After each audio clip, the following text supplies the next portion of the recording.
Have you ever had a question for your doctor that you were a little bit too afraid to ask? As a medical reporter, I get these questions all the time from our viewers. I picked a few this time. We're going to ask Dr. Oz. Don't worry, we're keeping it calm.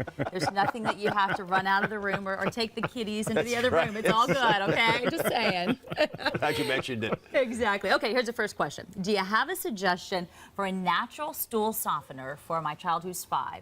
The problem is, she said, the child runs when they, sees prunes, so they can't find anything all natural that she can take for long term. One of the biggest mistakes we make is not realizing how much fiber kids need to have. Actually, once you're a 5-year-old or in school, it's the same as being a woman. It's 25 grams. Men need a little more. Men are needier. You know that already. Men need about 35 grams of fiber. But the amount of fiber kids get in school is usually 0. That's my big problem with food in our school systems. Our Health Corps program, which we kindly profiled recently, is primarily dedicating itself within schools to making sure there's fiber in the foods given to kids. But if you've got a 5-year-old who's not pooping, the first thing to do is to add 25 grams of fiber to their meals. You can get it from prunes, but you don't have to go to prunes. You can get it from pears, which have a lot of fiber. Raspberries have a ton of fiber in them. Leafy greens have them. You can find fiber in many sources or add it as a supplement. But once there's bulk in there, the intestines have something to squeeze at. Otherwise, it's like toothpaste. The baby's bowel is trying to squeeze, but that child's intestinal tract can't squeeze toothpaste out of itself, so they get constipated. Horrible situation. Okay, the next question is regarding circumcision. Circumcision or not, what are the health risks? This is a big hot-button topic for a lot of groups for different reasons, some religious, some medical. So here's the scoop. There's been some data showing that men who are circumcised, seem to pass on less viruses to women, in particular HIV virus. This has been studied in Africa.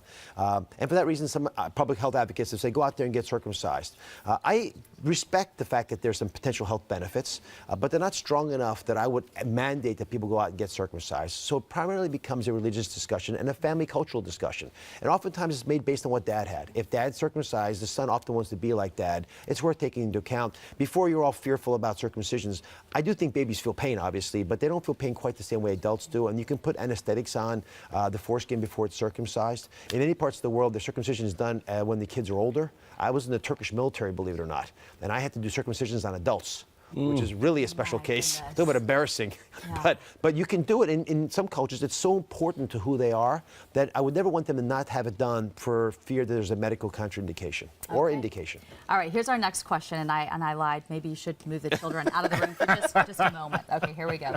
My sex drive is a big fat 0. So is my husband's. We love each other and do get those feelings, but not enough to act on it. What can we do? Is that a real question? Let me see this. It's a real question, and they say we're only in our 40s. This is from Melissa in Houston. Okay.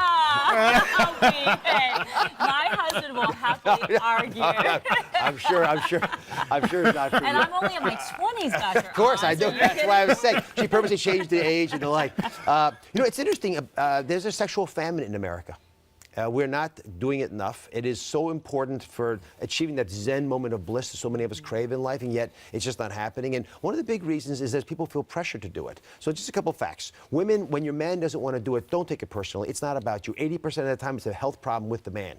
They're feeling down, there are erectile issues, other things are holding you back. So you remember, it's a dipstick for health if it's working right, if you can rev the engine of health. The other thing to take the pressure off the moment is don't insist on it being, the consummation of the relationship. You can just start off with softer things. Just be intimate with each other. It starts with conversations, with energy, with just spending time in a way that allows you to touch each other. It often will relax each party enough that it begins to happen again. But the most important story here is you have to actually train yourself to do it, and doing it begets doing it.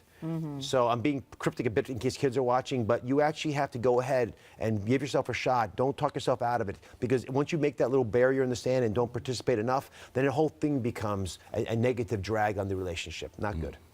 Good information. Yes, it is. And there you have it. And I have to tell you, it really was not her. Of course not, please. Okay. I was purposely kidding. It was funny, though. We all need a good laugh. It's all good. We were so much fun to be with. I knew you'd roll with it. I appreciate it. Jose's all worried about my honor and dignity. It's all good, Jose. We'll not let anything happen to that. He's very protective appropriately. As much as I hate to leave this incredibly abusive conversation, we got to take a break, okay?